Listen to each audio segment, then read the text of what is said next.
ബഹുമാനപ്പെട്ട സദസ്സിന് എൻ്റെ വിനീതമായ നമസ്കാരം. എനിക്കിന്നിവിടെ സംസാരിക്കാൻ കിട്ടിയിരിക്കുന്ന വിഷയം അച്ചടക്കം കുട്ടികൾ എന്നതാണ്. ഇന്നേറെ ചർച്ച ചെയ്യപ്പെടുന്ന ഒരു വിഷയമാണിത്. അച്ചടക്കം എന്നതുകൊണ്ട് എന്താണ് അർത്ഥമാക്കുന്നത്? ശബ്ദമടക്കി കയ്യും കെട്ടി ഒന്നിനോടും പ്രതികരിക്കാതിരിക്കുകയല്ല അച്ചടക്കം. മറിച്ച് സാഹചര്യങ്ങൾക്ക് അനുയോജ്യമായ തരത്തിൽ നമുക്കും സമൂഹത്തിനും ദോഷമുണ്ടാക്കാത്ത രീതിയിൽ പെരുമാറുക എന്നതാണ് അച്ചടക്കം. കുട്ടികൾ ചെറുപ്പത്തിലെ വളർത്തിയെടുക്കേണ്ട വളരെ പ്രാധാന്യമുള്ള ഒരു ശീലമാണ് അച്ചടക്കം. മുതിർന്നവരെ ബഹുമാനിക്കാനും സഹജീവികളോട് കരുണയുള്ളവരാകാനും സമൂഹത്തിന് ഉപകരിക്കുന്നവരായി മാറാനും കുട്ടികളെ പഠിപ്പിക്കേണ്ടത് മാതാപിതാക്കളാണ്. ഇന്നത്തെ കുട്ടികൾ അച്ചടക്കമില്ലാത്തവരാണെന്ന് മുദ്ര കുത്തുന്നതിന് മുമ്പ് മാതാപിതാക്കളെ നിങ്ങളൊന്ന് ഓർത്തു നോക്കൂ. നിങ്ങളും അതിന് കാരണക്കാരല്ലേ?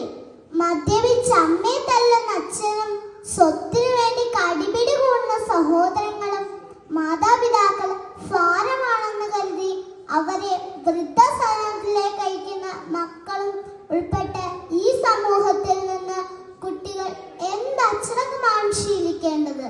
ഈ അടുത്ത കാലത്ത് സമൂഹ മാധ്യമങ്ങൾ ഏറെ ചർച്ച ചെയ്ത ഒരു വിഷയം ഞാൻ ഇവിടെ നിങ്ങളെ ഓർമ്മിപ്പിക്കുന്നു.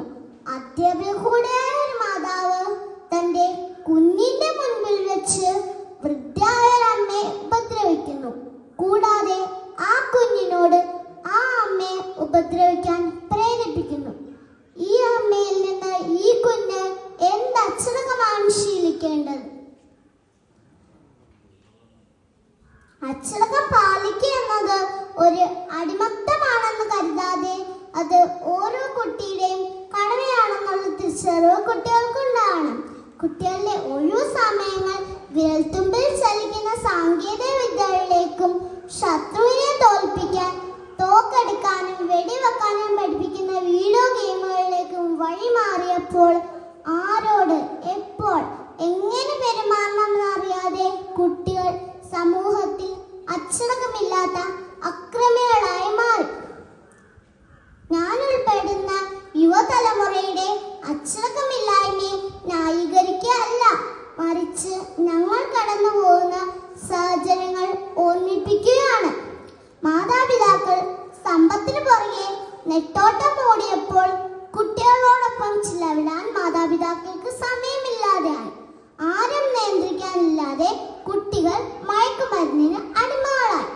ഈ അവസരത്തിൽ മാതാപിതാക്കളെ എനിക്ക് നിങ്ങളോട് പറയാനുള്ളത്, നിങ്ങൾ ഞങ്ങളെ ചേർത്ത് നിർത്തിയാൽ മറ്റാർക്കും ഒന്നിനും ഞങ്ങളെ അടിമപ്പെടുത്താനാവില്ല. നിങ്ങളുടെ കണ്ണൊന്ന് തെറ്റിയാൽ കൈയൊന്നയനാൽ ഞങ്ങളെ റാഞ്ചി പറക്കാൻ കഴുകൻ കണ്ണുകളുമായി മയക്കുമരുന്ന് റാക്കറ്റുകൾ ഞങ്ങളുടെ ചുറ്റുമുണ്ട്. നിങ്ങൾ ഞങ്ങൾക്ക് വേണ്ടി കുറച്ച് സമയം മാറ്റിവെക്കൂ.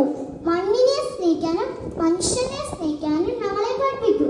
അങ്ങനെ നന്മയുള്ള ലോകത്തിലേക്ക് ഞങ്ങൾ നടന്നു കയറട്ടെ. നാടിനും വീടിനും അഭിമാനം